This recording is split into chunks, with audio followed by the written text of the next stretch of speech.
Good morning all of you. Welcome to my YouTube channel Manu Search Institute. Today I am going to start exercise 3.2. Before this I have finished all the basic things and the question from exercise 3.1. You can click to the I button to see that video. I have explained all the basic things required to solve the questions of this chapter.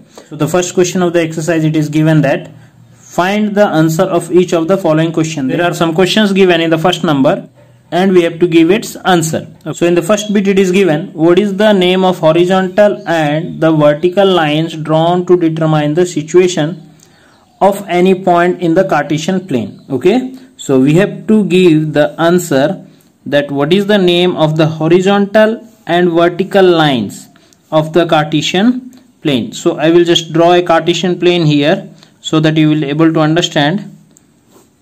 Okay, this is a small Cartesian plane. We know this is called as origin. This is x dash, it is x axis. This is y dash, it is called as y axis.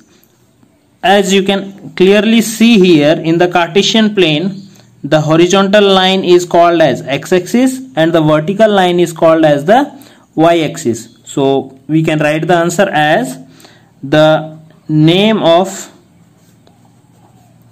horizontal line is x axis and the name of vertical line is y axis of the Cartesian plane.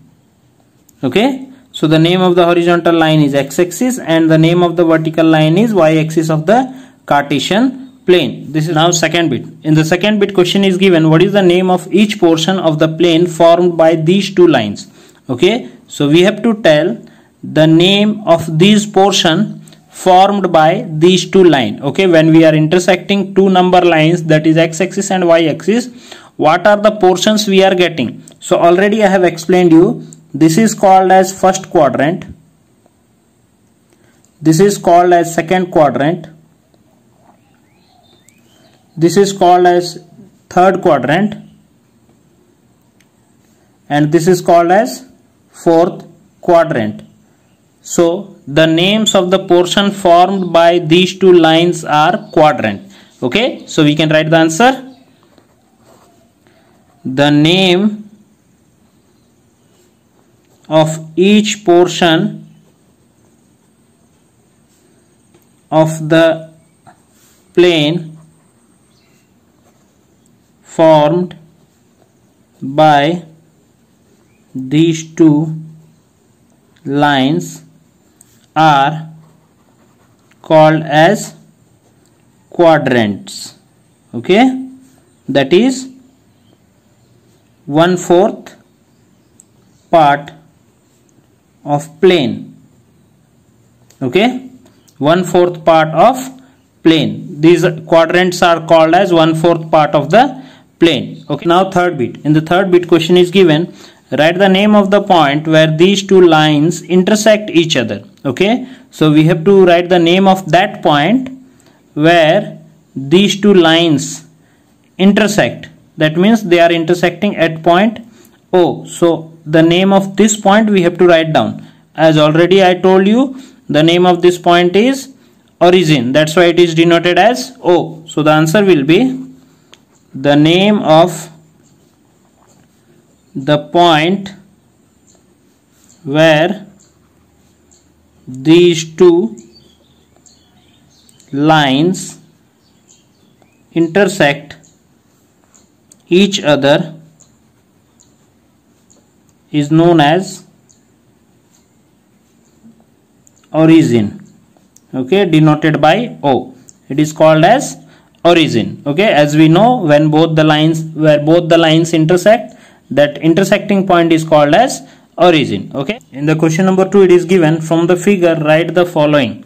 Okay, one figure is given, diagram is given in the textbook, and from that diagram we have to answer few questions which it is given in the second bit. Okay, so that diagram I have drawn on above.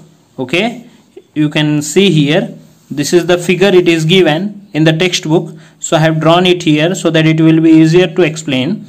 First of all, what I will do, I will just write the coordinates of all the different points. Okay, the coordinate of D will be x-axis is 6, y-axis is 2. So the coordinate of D will be 6, 2. Okay, now the coordinates of B is -5 and 2. So the coordinates of B are -5 and 2. Okay, now the coordinates of H is -5, -3. It is meeting at -3. So -5, -3. Okay, now the coordinate of E is, it is coming from -3 and it is joining by -5. So coordinate of E are -3 and -5. Similarly, coordinate of G, it is the dotted line comes from 2, -4. Okay, the coordinate of G are 2, -4. Coordinate of C is 5, -5. Okay, 5, -5. One more coordinate. The coordinate of M is x is -3 and on x-axis y is 0. So the coordinates of M are -3, 0. Similarly, the coordinates of L. Okay, you can easily see here, this is y-axis. On y-axis, x point is 0 and y point is 5. Okay, on y-axis we won't get any values of x, so x is 0 here and ordinate is 5. Okay, so I have wrote all the coordinates given on the points so that it will be easy to write the answer. Now the first question is given, we have to write the coordinates of B. Okay, so the coordinates of B are, the coordinates of B is, what is the coordinate of B? You can easily see here, -5, 2. So write it here, -5, 2. Okay, so the coordinates of B is -5, 2. Next bit, the second bit question is given, the coordinate of C. Okay, so we have to write the coordinates of C. So the coordinates of C are, the coordinate of C is 5, -5. You can see here. Okay, the coordinate of C is 5, -5. Okay, next, the point identify the coordinates -3, -5. Okay, from the diagram, where is -3 and -5? You can see here, this is -3, this is -5, and both the dotted line are meeting at point E.